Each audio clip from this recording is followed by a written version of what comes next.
Je suis déléguée générale de l'ANAE, qui est l'association des agences de communication événementielle. L'ANAE, c'est une organisation professionnelle qui fédère des agences, qui créent des événements, qui les conçoivent, qui les produisent. C'est une association qui a été créée il y a bientôt 20 ans. Alors, je m'appelle Dan-Antoine Blanc-Chapira, on m'appelle souvent par l'acronyme DABS. J'ai fondé une agence qui s'appelle Sensation, il y a bientôt 25 ans, autour de la communication événementielle, ce qui à l'époque n'était pas tout à fait encore reconnu comme une activité, un métier, qui aujourd'hui est une des forces motrices de la communication.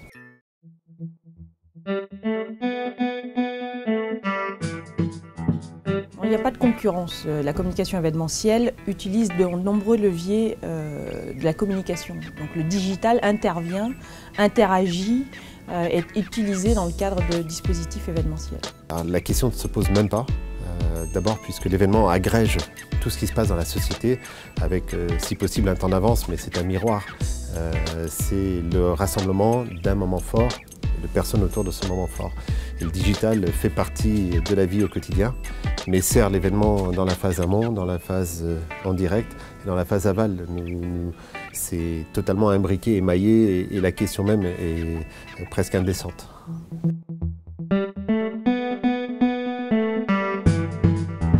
Il y a plusieurs conseils, évidemment, c'est l'ouverture, la curiosité. Ce n'est pas se concentrer uniquement sur une approche purement pédagogique qui est forcément bien amenée à PPA, mais c'est aussi s'ouvrir sur les nouveautés, lire la presse, s'informer sur le marché, nourrir sa culture événementielle et sa culture aussi tout court, puisque dans l'événement, il faut être en prise directe avec la société. Donc il faut aller voir les expos, il faut s'ouvrir sur les nouveautés, quels sont les nouveaux lieux, les salons professionnels, la curiosité.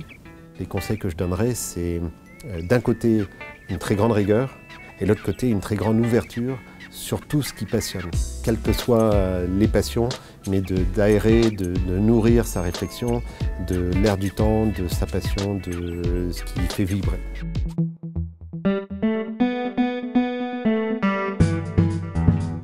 Alors moi, ce que je dirais à PPA plutôt, c'est de ne pas hésiter à faire les étudiants sortir de leur cadre purement pédagogique et d'être à l'écoute le plus possible des attentes des professionnels qui veulent des jeunes qui soient en prise avec le monde d'aujourd'hui, qui soient curieux, qui aient envie de s'investir et qui ne soient pas uniquement concentrés sur un apprentissage. L'événement, c'est un métier d'expérience. C'est-à-dire qu'on ne peut pas l'apprendre dans un livre. Et il faut associer forcément l'expérience terrain à l'expérience pédagogique et donc c'est un bon mélange a priori.